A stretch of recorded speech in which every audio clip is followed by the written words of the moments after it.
রক্ষার জন্য যে আন্দোলন, আমাদের স্বৈরাচার বিরোধী আন্দোলন, এখন পর্যন্ত বাংলাদেশে এই 52 পরে যতগুলো আন্দোলন সংগঠিত হয়েছে সেখানকার একজন অগ্রসৈনিক যিনি এখানে উপস্থিত আছেন, শ্রমিক নেতা, প্রখ্যাত শ্রমিক নেতা, আমাদের বাংলাদেশ জাতীয়তাবাদী দলের শ্রম বিষয়ক সম্পাদক জনাব এম নাজিমুদ্দিন থেকে একটু জানতে চাইব যে আপনার পরামর্শ কিভাবে শ্রমিক দল, আমার নেতৃবৃন্দ এবং কর্মী ভাইরা 10 আসনের বিভিন্ন ওয়ার্ড এবং থানায় সেন্টার কমিটি হোক না হোক, রোল কি ভূমিকা তাদের থাকতে পারে এবং সেখানে যে মহিলা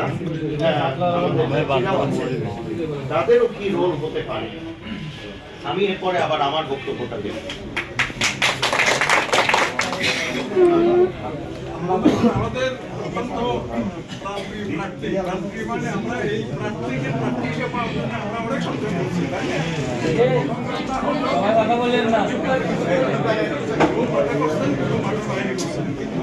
একটা সংরক্ষণ আমরা পাইছি আলহামদুলিল্লাহ।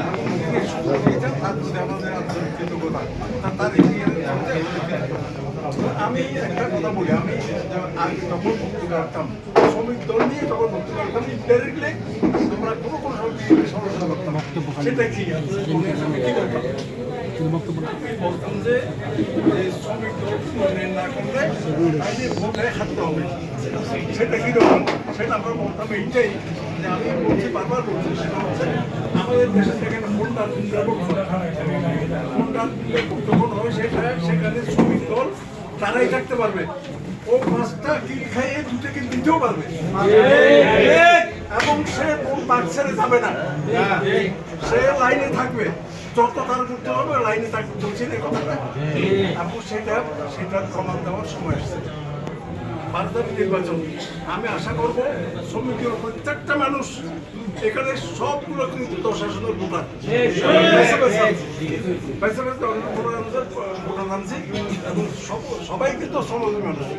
এবং আমাদের লোক আরও ছিল, ওটা একটু আগে শুরু হয়ে দিয়ে সবাইকে পাওয়া যাইতে হবে, তবু যাই হোক অন্তত না হওয়ার চাইতে এই ব্যবহারটা ভালো। যাই হোক, কথা একাই যে যেটা আপনারা শুনবেন সেটা আপনারা সকলকে দেখে যাবেন, যারা আজকে আসতে পারে নাই বা যারা চলে গেছে, সেটা হচ্ছে আমি চাই শ্রমিক দলের প্রত্যেকটা কর্মী এবং সকালবেলা ভোটে দাঁড়িয়ে যাবে, যত যারা যত নির্যাতন আসুক ভোটের লাইন ছাড়া যাবে না, এইটাই শ্রমিক দল এইটাই উপহার দেবে। ঠিক আছে আমি সেটা বলতেই চাই, সেটা বলতেছি এটাই না, সেটা হচ্ছে এদেরকে একটু মূল্যায়ন করতে হবে, সেন্টারে ক্যাম্পিংয়ে দিতে হবে। আমাদের নারী বাহিনী আছে বিরাট, এই বাহিনীর বিরাট, এবং প্রত্যেক যার ওয়ার্ডে আমরা তাদেরকে জেনারেলি করবো, কে কোন ওয়ার্ডে আছে তাকে সেই ওয়ার্ডের কাছে লাগাবো, কেউ কর্মী এইসব আমরা কাজে লাগাবো। আর আমরা একটা